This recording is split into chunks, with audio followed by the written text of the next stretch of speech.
প্রিয় শিক্ষার্থীবৃন্দ, আসসালামু আলাইকুম।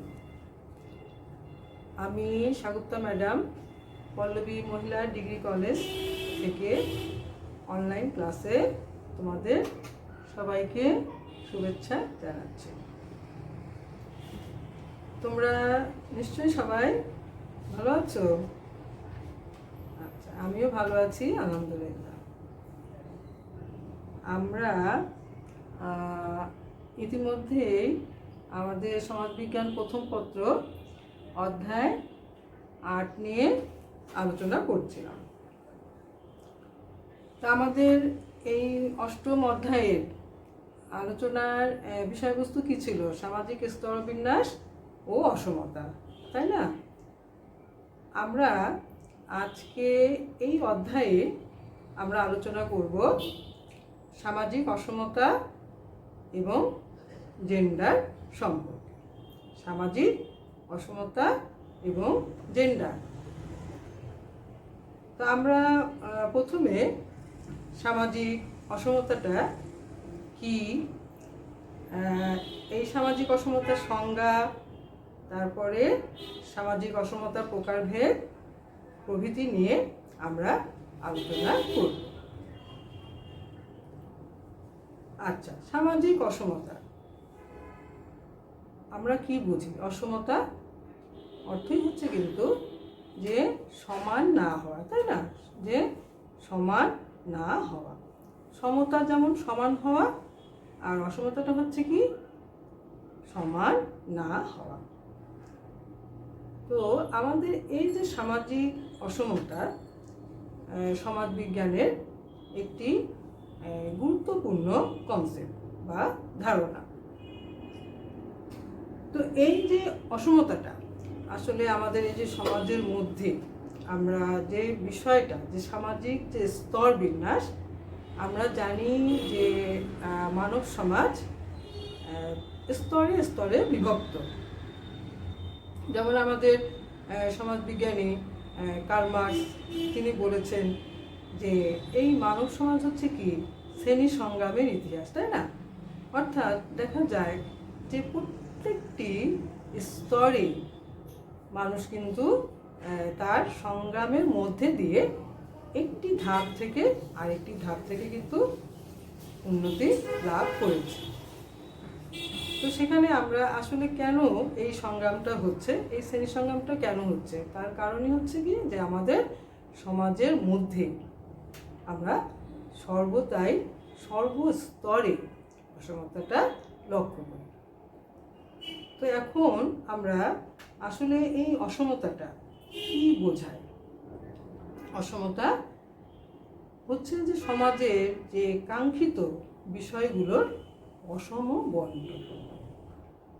সামাজিক অসমতা বলতে বোঝায় ব্যক্তি বা গোষ্ঠীর মধ্যে বৈষম্য বা অসাম্যের অস্তিত্ব। সামাজিক অসমতাটা কি?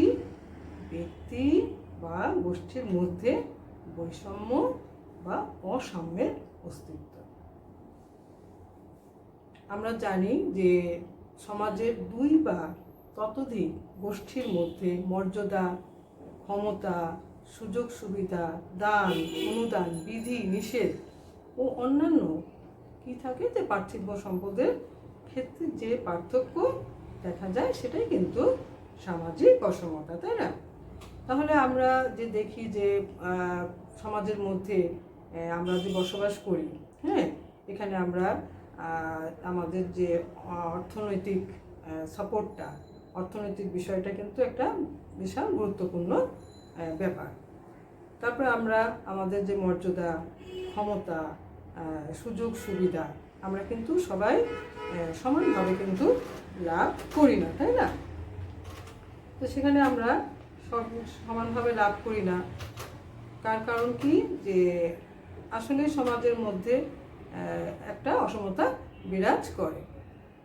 তো এই যে এই সামাজিক অসমতার উৎপত্তি সম্পর্কে, হ্যাঁ, গ্রিক দার্শনিক অ্যারিস্টটল সামাজিক অসমতাকে কি বলেছেন? স্বাভাবিক, বাস্তবভিত্তিক আর নৈতিক দিক থেকে তিনি সমর্থন করেন। তার মতে যে মানুষের মধ্যে সবাই স্বাভাবিক গুণাবলীর দিক থেকে কিন্তু সমান নয়। হ্যাঁ, কেউ প্রজ্ঞাবান বা কেউ জ্ঞানের অধিকারী, কেউ বা দৈহিক বলে কি শক্তিশালী। হ্যাঁ, দৈহিক বলে বলিয়ান।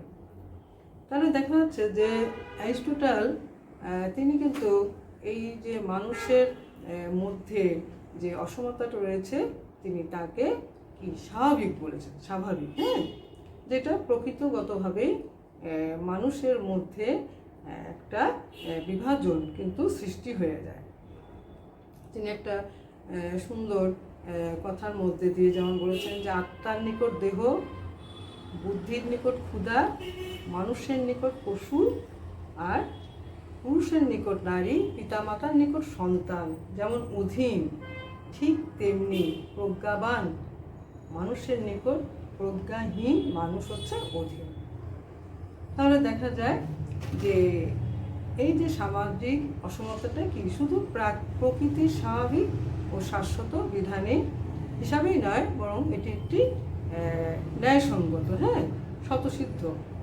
তাহলে আমরা যে লক্ষ্য করি যে সমাজের মধ্যে এই সামাজিক অসমতাটা রয়েছে।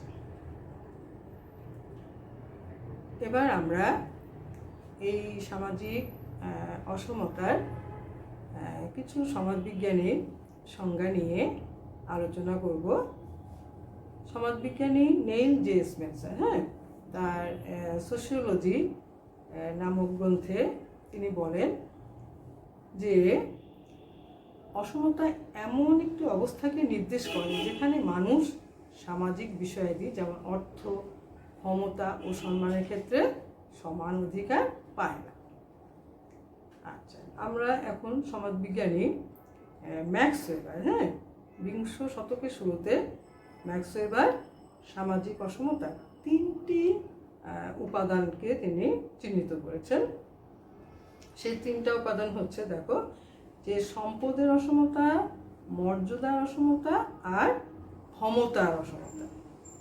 ম্যাক্স ওয়েবার অসমতার তিনটি উপাদানের কথা তিনি বলেছেন। একটা হচ্ছে সম্পদের অসমতা, মর্যাদার অসমতা এবং ক্ষমতার অসমতা। আচ্ছা, তো এই যে সম্পদের, হ্যাঁ, সম্পদের অসমতাটা কি, যে এখানে সম্পত্তি অথবা বেতন, যার ভিত্তিতে ম্যাক্স ওয়েবার পাশ্চাত্যের আধুনিক সমাজের শ্রেণী কাঠামো বিশ্লেষণ করেছে। দ্বিতীয়টি মর্যাদার অসমতা। মর্যাদার অসমতাটা কার সাথে জড়িত? জীবনযাত্রার মানের সাথে জড়িত। হ্যাঁ, তাহলে দেখো, যেহেতু মর্যাদা এখানে আমাদের যে জীবনযাত্রা, স্ট্যান্ডার্ড অফ লিভিংটা, হ্যাঁ, তার ভিত্তিতে কিন্তু মর্যাদা গোষ্ঠীর সৃষ্টিটা হচ্ছে। এবার আমরা আসলে দেখি যে 3 নম্বর যে উপাদান ক্ষমতার অসমতা, তিনি আবার এই ক্ষমতার অসমতাটাকে রাজনীতির সাথে যুক্ত করেছে। তাহলে সমাজবিজ্ঞানী ম্যাক্স ওয়েবারের দেখো তিনটা যে উপাদান, তারা খুবই গুরুত্বপূর্ণ। আচ্ছা, তা আমরা যেটা আসলে লক্ষ্য করি যে সামাজিক অসমতার প্রধান কারণই কিন্তু হচ্ছে অর্থনৈতিক অবস্থা। হ্যাঁ, সেখানে কিন্তু শ্রেণী, মর্যাদা আর ক্ষমতা। তাহলে এটাই হচ্ছে আমাদের যে সামাজিক অসমতা কি এবং সামাজিক অসমতার সংজ্ঞাগুলো আমরা আলোচনা করলাম। এখন আমরা এই সামাজিক অসমতার প্রকারভেদ, তো তোমরা লক্ষ্য করো যে সামাজিক অসমতার কিন্তু দুই ভাগে ভাগ করা হয়েছে। একটি হচ্ছে জৈবিক উপাদান ভিত্তিক অসমতা, আর একটি হচ্ছে কি আমাদের সামাজিক অসমতা। হ্যাঁ, আচ্ছা, তো জৈবিক উপাদান ভিত্তিক অসমতার মধ্যে কি কি আসছে? জৈবিক অসমতার উপাদান তোমরা ছকটাতে লক্ষ্য করো। 1 হচ্ছে লিঙ্গ ভিত্তিক সামাজিক অসমতা, 2 বয়স ভিত্তিক সামাজিক অসমতা, 3 বুদ্ধি ভিত্তিক সামাজিক অসমতা, 4 হচ্ছে বংশ ভিত্তিক সামাজিক অসমতা, 5 দেখো বর্ণ ভিত্তিক সামাজিক অসমতা, আর 6 হচ্ছে নরগোষ্ঠী ভিত্তিক সামাজিক অসমতা। এই যে জৈবিক উপাদান, অর্থাৎ তোমরা বুঝছো যে এটা হচ্ছে মূলত কিন্তু প্রাকৃতিক, তাই না? এগুলোর উপরে কিন্তু মানুষের কোনো হাত নেই। তো এই দিকগুলো থেকে আমরা কিন্তু আমাদের সমাজে মানুষের মধ্যে অসমতাটা লক্ষ্য করি। যেমন লিঙ্গভিত্তিক সামাজিক অসমতা, হ্যাঁ, যেমন আমাদের কিন্তু এই প্রশ্নগুলো আমাদের অনুধাবনমূলক প্রশ্নে আসতে পারে যে লিঙ্গভিত্তিক সামাজিক অসমতাটাকে ব্যাখ্যা করো। আচ্ছা, তো দেখো যে আমরা কি জানি যে প্রকৃতিগতভাবে যে নারী ও পুরুষ, যেহেতু লিঙ্গ তোমরা এখানে বুঝতেই পারছো যে নারী এবং পুরুষ, তাই না, এই দুই ভাগে বিভক্ত। আর সেই আদিম কাল থেকেই কিন্তু আমরা কি লক্ষ্য করি যে নারী ও পুরুষ ভেদে কিন্তু একটা শ্রম বিভাগ লক্ষ্য করা যায়। তার কারণে কি যে ধরেই নেওয়া হয় যে জন্মগতভাবে পুরুষরা কি নারীর চেয়ে বলীয়ান, তাই না? নারীদেরকে পুরুষের চেয়ে দুর্বল বলেই মনে করা হয়ে থাকে। তো সেই জন্য দেখা যায় যে সেই আদিম কাল থেকেই, হ্যাঁ, যে পশু শিকার, ভারী ভারী কাজগুলো কিন্তু পুরুষরাই কিন্তু করত, এবং মহিলারা তারা যেহেতু গর্ভধারণ করতো, তারা শারীরিক দিক থেকে দুর্বল ছিল, পুরুষের উপর তাদের নির্ভরশীল হতে হয়, হ্যাঁ।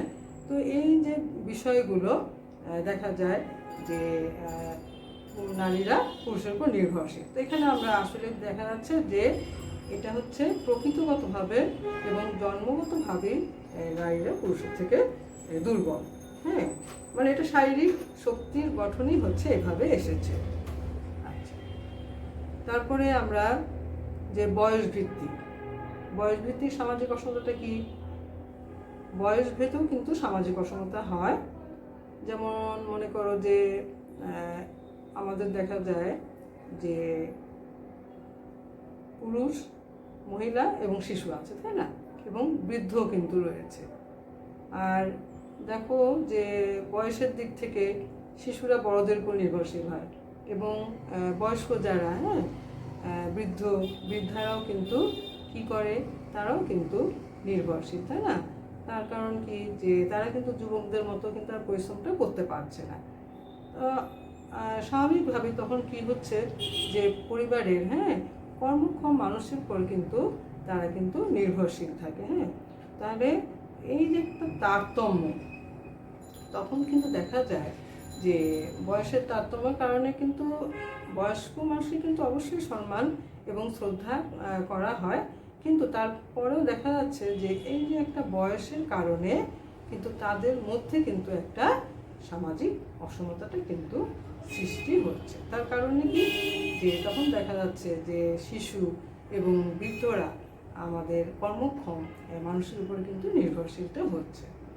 আচ্ছা, তো বুদ্ধিভিত্তিক সামাজিক অসমতা, বুদ্ধিমত্তা, জ্ঞান, ধীশক্তি, তাই না, যে বিষয়গুলো রয়েছে এটা দিয়েও কিন্তু পার্থক্য করা হয়ে থাকে।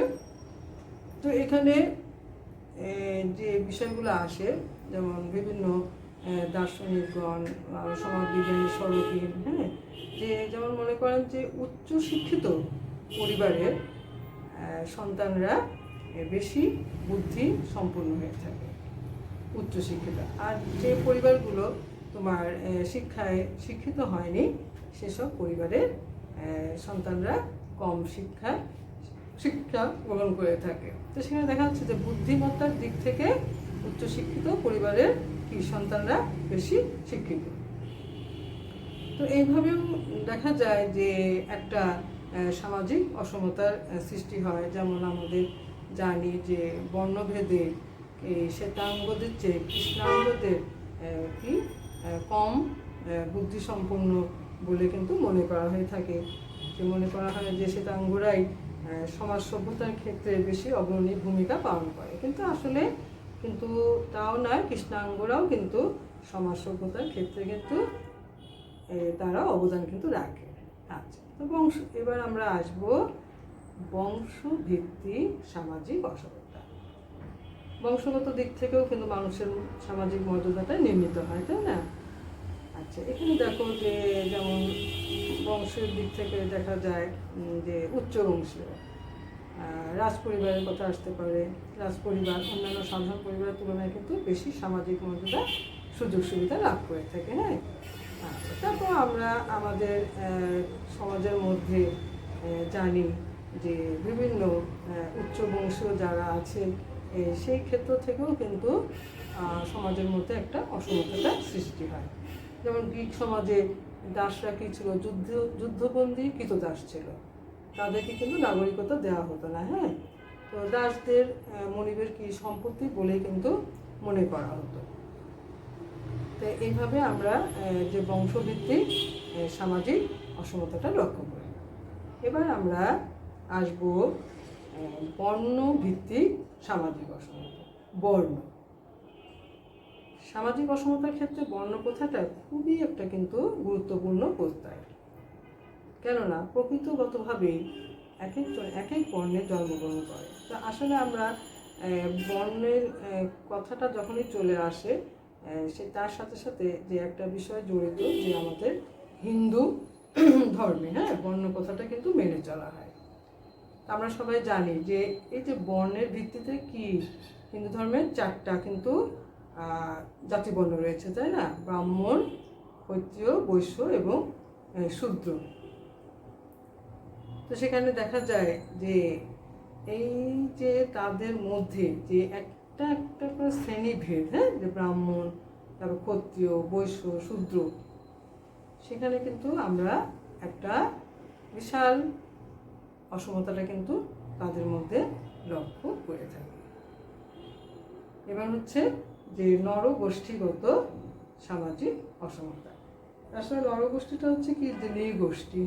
নৃগোষ্ঠী এটা হচ্ছে দৈহিক বৈশিষ্ট্যের ভিত্তিতেই কিন্তু এই নরগোষ্ঠীটা অসমতাটা হয়ে থাকে। তো সেখানে আমরা এই যে নরগোষ্ঠীর যে বিষয়টা আসে, সেখানেও কিন্তু শ্বেতাঙ্গ এবং কৃষ্ণাঙ্গদের বিষয়টাই উঠে আসে। তো সেখানে আমরা তাদের মধ্যে একটা অসমতাটা লক্ষ্য করি। তো আমরা এইভাবে যে জৈবিক উপাদান ভিত্তিক অসমতা, সামাজিক অসমতা প্রকারভেদের মধ্যে একটি উপাদান আমরা আলোচনা করলাম, জৈবিক উপাদান ভিত্তিক অসমতা। সেখানে আমরা তাহলে কি কি পয়েন্ট লক্ষ্য করলাম? যে লিঙ্গভিত্তিক, বয়সভিত্তিক, বুদ্ধিভিত্তিক, বংশভিত্তিক, বর্ণভিত্তিক ও নরগোষ্ঠী ভিত্তিক। তাহলে যেমন মনে করো তোমার একটা ছক দিল, ছক দিয়ে যদি এই উপাদানগুলোর নাম লিখে দেয়, তখন তোমরা কিন্তু বুঝতে পারবে যে সামাজিক অসমতার এটা জৈবিক উপাদান নিয়ে কিন্তু আলোচনা করছে। আচ্ছা, তো এখন আমরা যে সামাজিক অসমতা, এবার আমরা আসবো জৈবিক হয়ে গেল, আমরা হচ্ছে এখন সামাজিক অসমতাটা নিয়ে আলোচনা করব। সামাজিক অসমতার উপাদানগুলো কি কি? শ্রেণী অসমতা, ক্ষমতার ক্ষেত্রে অসমতা, সামাজিক মর্যাদা ও ভূমিকার ক্ষেত্রে অসমতা। শ্রেণী অসমতা, তাই না? আচ্ছা, শ্রেণী কি? শ্রেণী কি বলেছিলাম? যে একই ধরনের আয় এবং একই সুযোগ সুবিধা ভোগকারী গোষ্ঠীটাই হচ্ছে শ্রেণী, তাই না? আমরা আমাদের সমাজের মধ্যে কিন্তু বিভিন্ন শ্রেণী লোকের বসবাস করে থাকে। উচ্চবিত্ত, মধ্যবিত্ত বা নিম্নবিত্ত, বুর্জোয়া শ্রেণী, শ্রমিক শ্রেণী ইত্যাদি। তো এই যে শ্রেণী বিভাজনটা হচ্ছে কিন্তু পেশাগত দিক থেকেও কিন্তু সমাজের মধ্যে কি শ্রেণী বিভাজনটা সৃষ্টি হয়, তাই না? আচ্ছা, তো এখানে যে শ্রেণীর কথা আসলেই কিন্তু সমাজবিজ্ঞানী কার্ল মার্কসের কথা কিন্তু চলে আসে। আমরা আবারও বলি যে মার্কস মনে করেন আজ পর্যন্ত যত সমাজ ব্যবস্থা সৃষ্টি হয়েছে, সকল সমাজের ইতিহাসই হচ্ছে কি শ্রেণী সংগ্রামের ইতিহাস। কোনো সমাজই কিন্তু তার শ্রেণী সংগ্রাম ব্যতীত কিন্তু নেই। আমরা এর আগে কিন্তু কি তোমাদেরকে দেখিয়েছি, তাই না?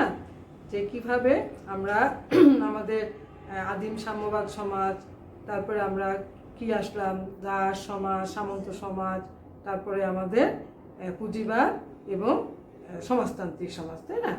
এই যে প্রত্যেকটা ধাপে ধাপে প্রত্যেকটি সমাজের মধ্যে আমরা কি লক্ষ্য করেছি, যে শ্রেণীর অস্তিত্ব। প্রত্যেকটি সমাজের মধ্যে কি দুটো দুটো করে শ্রেণী কিন্তু আমরা লক্ষ্য করেছি, তাই না? আর প্রত্যেকবারই দেখা গিয়েছে যে একটা স্তর থেকে আসার জন্য কি সংগ্রামের মধ্যে দিয়ে আরেকটি নতুন সমাজের সৃষ্টি হয়েছে, তাই না? তো এই দাস থেকে সামন্ত, সামন্ত থেকে আমাদের চলে আসলো পুঁজিবাদ, হ্যাঁ, পুঁজিবাদ থেকে সমাজতন্ত্র। তো এখানে যে মার্কস বলতেছেন যে এখানে যে আমাদের যে শ্রেণীর যে অসমতাটা, হ্যাঁ, যে সর্বদাই কিন্তু কি হয়, বুর্জোয়া শ্রেণী তো উৎপাদন যন্ত্রের মালিক, আর শ্রমিক শ্রেণী তারা হচ্ছে সর্বহারা, তাই না? পুঁজিপতিদের কারখানায় কিন্তু তারা শ্রমটা বিক্রি করে, উৎপাদনের উপকরণের উপর কিন্তু তাদের কিন্তু কোনো মালিকানা নেই, হ্যাঁ। তো মার্কস মনে করেন আজ পর্যন্ত যত সমাজ ব্যবস্থা সৃষ্টি হয়েছে তার সবই হচ্ছে শ্রেণী সংগ্রামের ইতিহাস। আর তার যে একটা মতামত যে সমাজতান্ত্রিক সমাজ ব্যবস্থা কায়েম হলে এই শ্রেণী বৈষম্যটাও কি আমাদের চলে যাবে, তাই না? উৎপাদন যন্ত্রের মালিকানা বিলুপ্ত হওয়ার ফলে শোষণের মাত্রা হ্রাস পেলেও কিন্তু শ্রেণীভিত্তিক ক্ষমতা অসম বন্টন কিন্তু এখনো রয়ে গিয়েছে। তাহলে এই যে শ্রেণী অসমতা, তোমরা শ্রেণীটাকে সুন্দরভাবে মানে বোঝার চেষ্টা করবে যে আসলে প্রথম হচ্ছে যে শ্রেণীটা কি, এবং এই যে আমাদের সমাজের মধ্যে বিভিন্ন শ্রেণী কিন্তু রয়েছে, উচ্চবিত্ত, মধ্যবিত্ত, নিম্ন মধ্যবিত্ত, বুর্জোয়া শ্রেণী এবং শ্রমিক শ্রেণী। আচ্ছা, তো আমরা এবার আসব যে ক্ষমতার ক্ষেত্রে অসমতা। ক্ষমতা, তো ক্ষমতা যেখানে আমরা জানি যে ক্ষমতা প্রত্যেকটি সমাজে কিন্তু কি থাকে, নেতা থাকে, তাই না? আর নেতার কি অনুগামীও কিন্তু থাকে। তো এদের মধ্যে কি করা যায়, সমতা বিধান করা কিন্তু কখনোই সম্ভব নয়, হ্যাঁ, যে নেতা সবসময় কিন্তু একটা ক্ষমতার অধিকারী হয়ে থাকে, আর অনুগামীরা তাদের কিন্তু আদেশ নিষেধ এগুলো উপদেশ সবসময় কিন্তু তারা কিন্তু কি করে, মেনে চলে, তাই না? তো এখানে দেখা যাচ্ছে যে এটাই খুবই স্বাভাবিক ব্যাপার। আর এখান থেকে প্রত্যেকটা প্রতিষ্ঠান আর সংগঠনের মধ্যে কিন্তু কি হয়, যে একটা নেতৃত্বের প্রশ্নটা কিন্তু চলে আসে। আর তাহলে আমরা লক্ষ্য করি যে এখানে প্রত্যেকটা সংগঠন বা প্রতিষ্ঠানে কি সবার নেতৃত্ব কিন্তু একরকম নয়, বা সবার স্থানটা কিন্তু এক জায়গায় হচ্ছে না, তাহলে সেখানে কিন্তু একটা অসমতা আমরা লক্ষ্য করি। এবার আমরা যে 3 নম্বর যে পয়েন্টটা, সামাজিক মর্যাদা ও ভূমিকার ক্ষেত্রে অসমতা, এই বিষয়টা হচ্ছে যে এই যে সামাজিক মর্যাদা, তাই না, যে মানুষের জীবনযাত্রার মানের সাথে কিন্তু জড়িত আছে। ম্যাক্সওয়েল সমাজবিজ্ঞানী ম্যাক্সওয়েল কিন্তু এই কথাটা বলেছেন, তাই না? তো এখানে দেখো সমাজের মধ্যে কিন্তু বিভিন্ন প্রয়োজন উদ্দেশ্যকে সামনে রেখে কিন্তু অনেক স্বেচ্ছাসেবী সংগঠন কিন্তু গড়ে ওঠে। তারপরে তোমার বিভিন্ন ধরনের দাতব্য সংস্থা, জনকল্যাণমূলক সংগঠন, এই সমস্ত কিন্তু গড়ে ওঠে। তো এখানে দেখা যায় যে অনেক সময় যে সবাই কিন্তু কি এই সমস্ত সংস্থা বা সংগঠন সদস্যকে হতে পারে না কিন্তু, তাই না? কিছু কিছু সংগঠন আর সংস্থা যেগুলো হচ্ছে কি যে তাদেরকে বিশেষ মর্যাদা বা ক্ষমতার অধিকারী হয়ে থাকে। তাহলে দেখা যাচ্ছে যে এই যে সামাজিক মর্যাদা ভূমিকার ক্ষেত্রেও কিন্তু অসমতা রয়ে গেছে, কারণ যারাই এই সমস্ত সংগঠনের সাথে তারা কিন্তু জড়িত রয়েছে, হ্যাঁ। তো এখানে তারা এই বিভিন্ন পর্যায়ে কিন্তু তারা বিভিন্ন ধরনের কাজকর্ম করে থাকে, এবং তাদের এই ভূমিকার মধ্যে দিয়ে তাদের কিন্তু একটা পরিচিতি গড়ে ওঠে। আর কি হয়, এর ফলে হয় কি, মানুষের একটা জীবনযাত্রারও কিন্তু পরিবর্তনটা আসে। তাহলে দেখো যে আমরা কি পেলাম, সামাজিক অসমতার মধ্যে পেলাম হচ্ছে শ্রেণী অসমতা, ক্ষমতার ক্ষেত্রে অসমতা, সামাজিক মর্যাদা ও ভূমিকার ক্ষেত্রে অসমতা। তাহলে সামাজিক অসমতাটাকে কয় ভাগে ভাগ করা হয়েছে? 2 ভাগে, তাই না? জৈবিক অসমতা আর সামাজিক অসমতা। এটা অবশ্যই মনে রাখবে যে সামাজিক অসমতাটাকে কয় ভাগে ভাগ করা হয়েছে, 2 ভাগে। আচ্ছা, তাহলে আমরা এখন আলোচনা করব জেন্ডার নিয়ে। হ্যাঁ, জেন্ডার জেন্ডার আবিধানিক অর্থই হচ্ছে কিন্তু কি, লিঙ্গ, তাই না? তো এখানে যে বিষয়টা এসেছে, যে আমরা জানি যে জেন্ডার যেহেতু লিঙ্গ, তাহলে সেখানে আমাদের পুরুষ এবং মহিলা অর্থাৎ পুংলিঙ্গ স্ত্রীলিঙ্গ বিষয়টা চলে আসে। এই জেন্ডার শব্দটি সমাজবিজ্ঞানে এখন কিন্তু বহুল আলোচিত প্রত্যয় বা ধারণা। আর জেন্ডার শব্দটি সর্বপ্রথম ব্যবহার করেন আন অক্লে 1970 সালে। তো এই যে জেন্ডার অর্থাৎ শারীরিক বৈশিষ্ট্যের কারণে কিন্তু কি নারী আর পুরুষের মধ্যে একটা পার্থক্য হয়ে থাকে, তাই না? যে আমরা জানি যে পুরুষ তারা কী ধরনের আচরণ করবে, তারা সমাজে কী ধরনের পরিচয় তাদের বহন করে, তারা কী ধরনের পোশাক পরিচ্ছদ করবে, বা নারীরা কী ধরনের আচরণ করবে, তারা কী ধরনের পোশাক পরিচ্ছদ করবে, এই ব্যাপারগুলো রয়েছে। তা আসলে জেন্ডার বলতে কিন্তু আমরা বুঝি যে নারী পুরুষের, হ্যাঁ, যে তাদের সমাজের মধ্যে কি ভূমিকা, তারা তাদের একটা পরিচয়, তারা সমাজের মধ্যে একটা পরিচয় তারা রাখে। আর এই জেন্ডার দিয়ে কিন্তু সেই পরিচয়টা নির্ধারণ করা হয়ে থাকে। তাহলে আমরা এখন এই জেন্ডার, হ্যাঁ, এই জেন্ডার বৈষম্যটা আমরা একটু আলোচনা করব, যে জেন্ডারের ভিত্তিতে সৃষ্ট সামাজিক বৈষম্যের প্রভাব। তাহলে আরেকবার আমরা বলি যে জেন্ডার হচ্ছে কি, যে সামাজিকভাবে গড়ে ওঠা নারী পুরুষের পরিচয়, নারী পুরুষের পরিচয়, হ্যাঁ, যে একজন নারী এবং পুরুষ তারা সমাজের মধ্যে তারা কী ধরনের ভূমিকা তারা পালন করবে, তারা কীভাবে চলাফেরা করবে, তারা কী পোশাক পরিচ্ছদ করবে, হ্যাঁ, পরিচ্ছদ করবে। তো এই বিষয়গুলো কিন্তু একটা আসে। এখন আমরা দেখব যে কি কি ক্ষেত্রে তাদের মধ্যে বৈষম্য হয়। যেমন জন্মগত বৈষম্য, সম্পত্তির উত্তরাধিকারে বৈষম্য, খাদ্য পরিবেশনের বৈষম্য, শিক্ষাক্ষেত্রে বৈষম্য, চলাফেরার বৈষম্য, শ্রম মূল্যে বৈষম্য, সামাজিক আচরণবিধিতে বৈষম্য, চাকরি ক্ষেত্রে বৈষম্য। জন্মগত বৈষম্য এই বিষয়টা কি, যে আমরা জানি যে আমাদের যে সমাজটা আমরা কিন্তু জানি না, পিতৃতান্ত্রিক সমাজ। তো এই পিতৃতান্ত্রিক সমাজে জন্ম নেওয়া অর্থাৎ সন্তানের ক্ষেত্রে একটি যদি পুত্র সন্তান হয়, তখন কিন্তু স্বাভাবিকভাবেই পিতামাতা কি হয়, যে মানে একটা কি আনন্দ, হ্যাঁ, মানে তাকে আগ্রহ করে নিয়ে নানান রঙিন স্বপ্ন কিন্তু দেখে। আর একটি কন্যা সন্তান হলে ঠিক তদ্রূপ, মানে তার এই কন্যাটির ভবিষ্যৎ নিয়ে কিন্তু তারা কি হয়, দুর্ভাবনায় পড়ে। আমাদের যে পিতৃতান্ত্রিক সমাজে আমাদের কি হয়, যে আমরা কিন্তু জানি যে সন্তান যে ক্ষেত্রে, সন্তানের ক্ষেত্রে কিন্তু একটা আমরা জেন্ডার বৈষম্য কিন্তু চোখে পড়ে, তাই না? যেমন মনে করো যে কোনো পরিবারে যদি পুত্র সন্তান জন্মগ্রহণ করে, তখন কিন্তু পিতামাতা সেই বিষয়টাকে খুবই আনন্দ চিত্তে আগ্রহ করে কিন্তু তাকে গ্রহণ করে, বা তাকে নিয়ে নানান রকম রঙিন স্বপ্নটা কিন্তু দেখা হয়। আবার একটি কন্যা সন্তান হলে ঠিক তদ্রূপ আবার কি হয়, তার বিপরীত চিন্তাটা মানে কিভাবে আসে, যে সেই কন্যা সন্তানটিকে নিয়ে একটু দুর্ভাবনায়, হ্যাঁ, যে চিন্তা মানে কি হবে। তো এই যে দেখো যে একটা জেন্ডার যে বৈষম্যটা, হ্যাঁ, যে নারী পুরুষের মধ্যে কিন্তু চলে আসছে। আচ্ছা, তো সম্পত্তির উত্তরাধিকারের ক্ষেত্রেও আমরা কিন্তু যে বিষয়গুলো লক্ষ্য করি, তাই না, যে আমাদের সেখানেও আমরা কি দেখি, যে পুরুষরা, হ্যাঁ, ছেলেরা, পুত্ররা কিন্তু মেয়েদের থেকে সম্পত্তি এই সবসময় বেশি পেয়ে থাকে, কারণ অংশীদারটা তারা হয়ে থাকে।